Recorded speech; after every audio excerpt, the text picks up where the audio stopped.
Smart doorbells are one of the most popular smart home products, and we're back on site at our smart home takeover today, and we're going to fit one. Or someone's going to fit one. Now, there's a rule when it comes to working at eFIXX that whenever we do something outdoors, two things happen. The first one, someone starts a load of garden maintenance and starts making a noise with their chainsaw. The second one is it's going to rain. And yes, we've got both of those today, and it's certainly raining. Now, there's also two elements of a smart home install. There's the product itself and how easy that is to install, and how does the app work. Now, one of us is clearly going to have to learn about the app, and the other is going to have to do the installation. Ah, right, okay, so I take you it... You don't like apps, Gary, do you? No, I don't like getting wet either. I take it I'm outside today, am I? Well, that's just the way the cookie crumbles. So what we've got in the box here, Gary? So in the Pro installer kit for this Netatmo Smart Doorbell, we've got a comprehensive set of instructions. We've got the star of the show, the doorbell itself. Next to that, we've got a trim plate. Underneath it, we've got the Chime module. We'll come back to that. And we've made a separate video on that, haven't we, Gordon? We have, yeah, because that's quite a clever bit of kit. Next to that, we've got the angled bracket that, again, is optional. Back plate that you do need to use a little template so you know exactly how to mount this, and some screws, Gary. Yeah, and make sure you look after that little screwdriver. Now, you'd hate to be hunting around for it at some point during the installation. We've also got a security sticker, Gordon. Yeah, now we've made a separate, amazingly, we've made a separate video just about that sticker, because obviously rules and regulations about where you actually have to display that and where you might not have to, so check out that video if you haven't seen it. Next to that is a little QR code there, which we'll use in the commissioning process. So at the consumer unit end, as always, we have to do the safe isolation procedure. There's a 6 amp type B circuit breaker there for the transformer, which is also built within the consumer unit. So the isolation process needs to be carried out before we start the install itself. Okay, so that's our existing doorbell. So this is, yes, it's a retrofit situation. What's that Chime module there, Gary? What are you going to do with that? Yeah, its default position is low 1, and you start on those. And I'm going to need to stick it to something. I'm going to stick it to the actual top of the cover of the bell module or Chime. So it's going to be there. And those two cables I'm going to pass through one of the vents. So I'm going to peel back the stickers in order that I can secure it to the top, and then I'll make those connections. You might notice the cable inside there, Gordon. Yeah, so that's not normal bell wire. See, the installer's used some, possibly some cables left over from the security system there. Yeah, so we only need 2 cores. We can use that cable. It does make it fractionally more tricky, I think, when I start actually looking at fitting the smart doorbell itself. So I'll pull these through, and I'm going to make the connections across the actual bell itself. So there's just 2 connections in here, and then it's just a case of fitting the smart doorbell itself.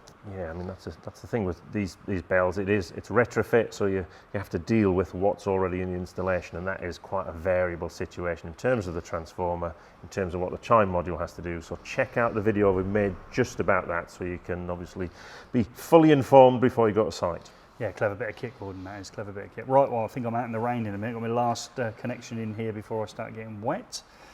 So tighten that one up, put the cover back on. So that was really easy, just 2 connections, and I've only got 2 more to go. Pop that back in, clip it on. Yep. So outside, traditional doorbell needs to be removed. As we said just there, the cables inside here are not our traditional 2-core bell wire, which are nice and stiff. I've got this alarm cable or... Yeah, now they've left that short as well, so we haven't got a lot of space to play with. We don't need that trim plate because we're mounting onto the frame itself. Yeah. So I'm going to undo these 2 conductors, and now we're going to offer up our back template. The 2 holes there, the slightly larger ones, would be normally where you'd bring through your bell wire. I've got mine slightly to the left there. However, I'm going to use the angled bracket, which is going to help me out in 2 ways. It's going to give me a little bit more room to play with, and obviously just create that slight angle to it. It's got a really wide angle on the camera though, Gordon? Yeah, so these camera angles are very wide, but if you just wanted to angle the lens slightly towards the actual path, or perhaps a different direction it's coming from, it does that. But yeah, again, you're using that angle bracket as a way of obviously bringing the cable in. If you wanted to extend the cable, you could probably do that with something like a gel crimp or something like that in there, so you've got a bit more room, but you're just going to go for it, Gary. Yes, I think they're just about long enough. I'm going to have to use a little novel trick. You have to hold on for that in a minute in order to make it a little bit easier for me to pull it into the actual plate itself. So fix back the angled plate, and now I've got my 2 conductors, and they're very soft obviously and loose. So I'm going to use a ferrule.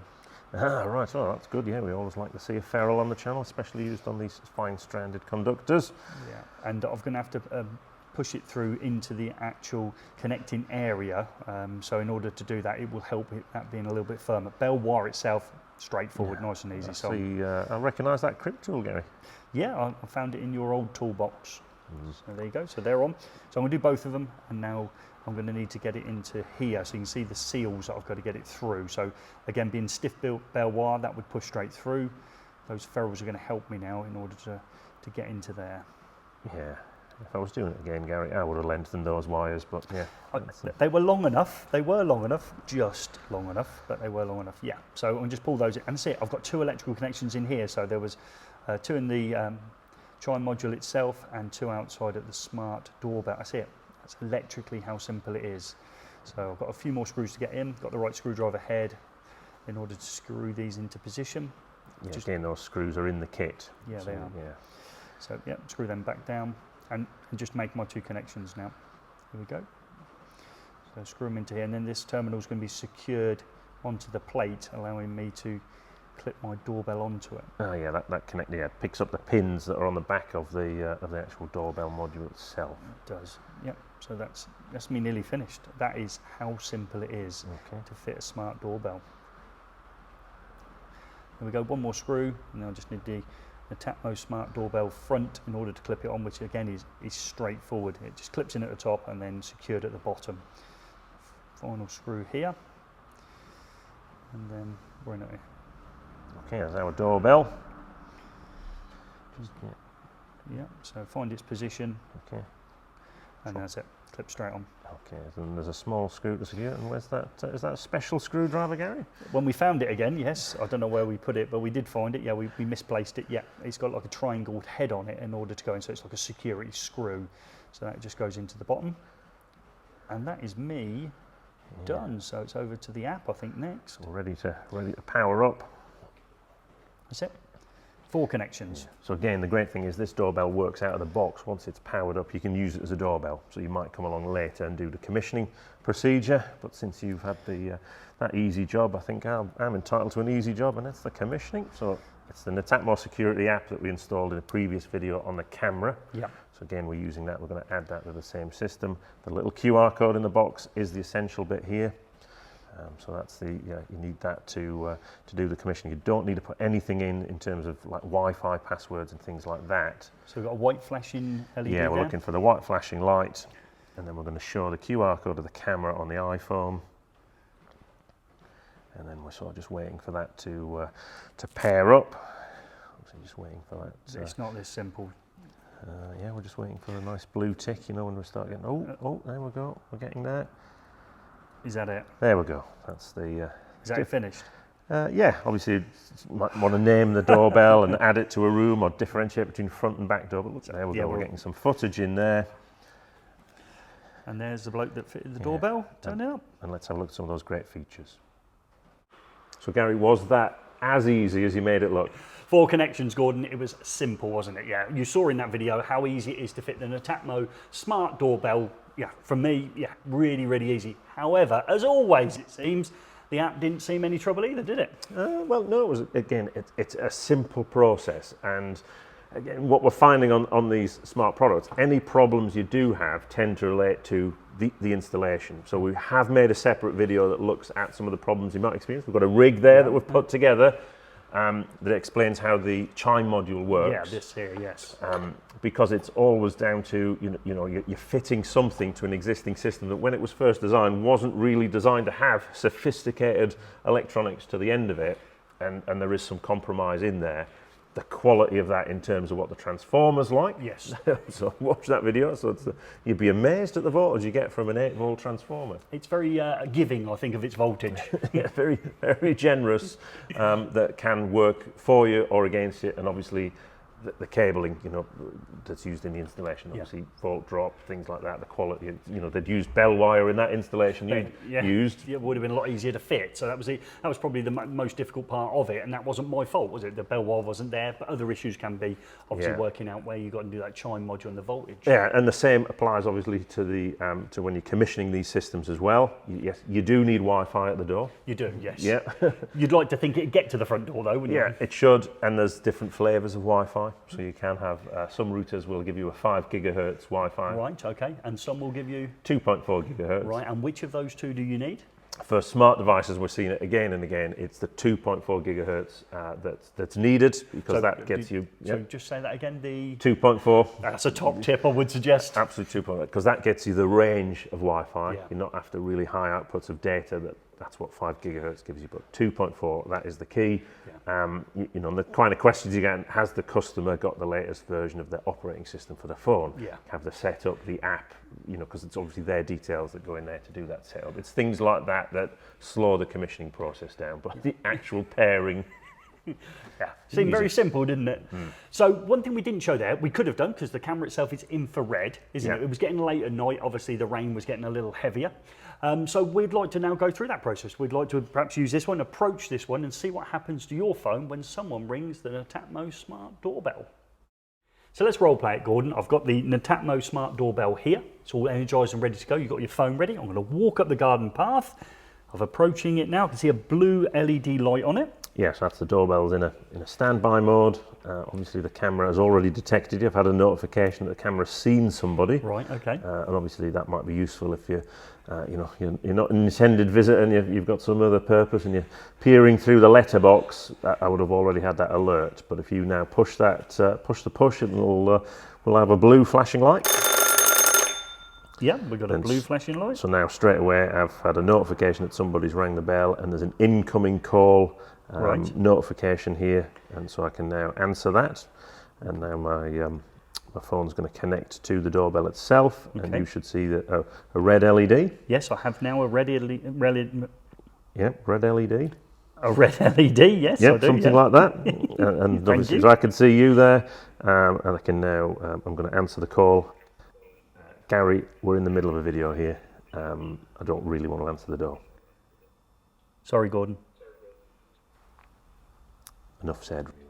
Now, obviously, that has stored the conversation. Obviously, we can recall that in if we need to in the future. It's stored in the SD card that's in the camera itself. Right. Okay. Now, you can obviously back that up, to a cloud storage service. Right. But obviously, the advantage of this is you don't need to have an account. So a lot of these doorbells on the market, you have to take out a cloud storage account. Of course you do, yeah. In which case they harvest all that data footage and store it in their cloud. Right. With this Netatmo system.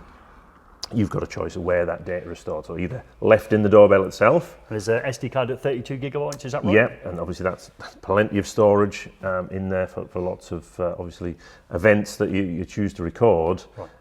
Should anybody, and this is always the next question that comes up, if somebody tries to pinch the actual doorbell itself, right, you can't take that card out there and access it on another device. It is paired specifically to that doorbell. That's clever. Yeah, that is clever. So they've thought of all those tricks that someone might try, but it's that flexibility in terms of where that data goes. So again, that was really good, really interesting, but we haven't really seen this camera really close up, have we? Yeah, okay, let's have a closer look. Let's have a look. So let's come in with hand cam. So here we are. Yes, obviously there's our camera. Okay, and that camera I can tell you is 1080p. It's 2 million pixels and has a 140 degrees angle, Gordon. So you ain't going to miss much, are you? No, so again, yeah, all is the very wide angle. That's where you'll see the infrared at night for the infrared camera. Okay, yeah. You mentioned that, but it's visible as well. So again, it's almost that visible deterrent as well. You know, when you actually see that late at night. Here's our speaker/microphone, and obviously the bell push itself. Right. We talked about the memory card, didn't we, as well? Is that in the back? Yeah. So flip it over. So again, some things to point out here. Here's obviously around here. You'll notice that mates very closely with that back plate that you had to give us an IP44 seal. Good. Yeah. And the SD card in there as well. Now you'd probably never ever need to remove that, but that's where it does live. Okay. Yeah. And obviously the connections are plugged into that terminal block you saw there. Okay, I recognise a QR code on the back as well. Yeah, so if you were to lose the little slip that you show to the camera for the commissioning process, there is one stored on the back. Oh, that's handy, yeah. And you're going to say, well, anyone can do that, but obviously to get to that, you have to remove the doorbell and the special screw that goes in the bottom with the triangular head. And yeah, did you misplace the screwdriver, Gary, when we're doing this? I think you've mentioned it once or twice, yes. Yeah, and obviously that probably took longer to find the screwdriver than you installed it. There's a fuse in there as well. Yeah. So again, people ask, can you fit these without the Chime module? No, you can't. So you couldn't just take a supply direct to that, because remember, when this is in doorbell mode, you're pushing that and obviously creating a low resistance between the two connections. All right, okay. So yeah, that's a closer look at actually what's going on there with the actual smart doorbell. Quality bit of kit. You got some weight to it as well. Yeah, it is, yeah. I mean, we've seen a few. We haven't fitted any of the other ones for this. This first time we've done a smart doorbell. Yeah, but this has got a good feel to the build quality on it. Some of the other ones I saw, a look around John Lewis and doing a bit of Christmas shopping, seemed a little bit plasticky. Right, okay. But this wouldn't look out of place on even the highest of high-end smart homes. Yeah, it's good. But now let's think about the Pro Installer program. So people have perhaps got to this point in the video really interested in taking this product on. What are the benefits to the electrician becoming a Pro Installer with Netatmo? Yeah, so obviously, Legrand, who run the Netatmo business, are wanting to recruit electricians to the Pro Installer program. Right. But do you get any sort of back support and help? Yes, so there's dedicated helpline for you as an installer, but also the customer, if you don't want to run possibly the customer help desk, or if there's a problem you can't solve, there is that backup, and that's important when you say at the early stage of learning a new product. It's those installation challenges that are inherent in the existing installation you might need some help with. Right, okay. You also get a 4-year warranty on the product as well, so that's up from 2 then. That's up from 2, yeah. So wow, you can pass that on to the customer. So there's information about that if you look in the link below. There's obviously links to your favourite electrical wholesaler who's participating in the Netatmo Pro program. Okay, I think we've got it all covered then. Yeah. So easy to install. We've found the app really easy to do as well. We've got additional videos, so we can talk about the Chime module in order to complete the circle on this device. However, as always, we're interested in your comments. So have you fitted the Netatmo Smart Doorbell before? Are you thinking about fitting it in the future? Have you fitted some other types of smart doorbell and found pros and cons for fitting those?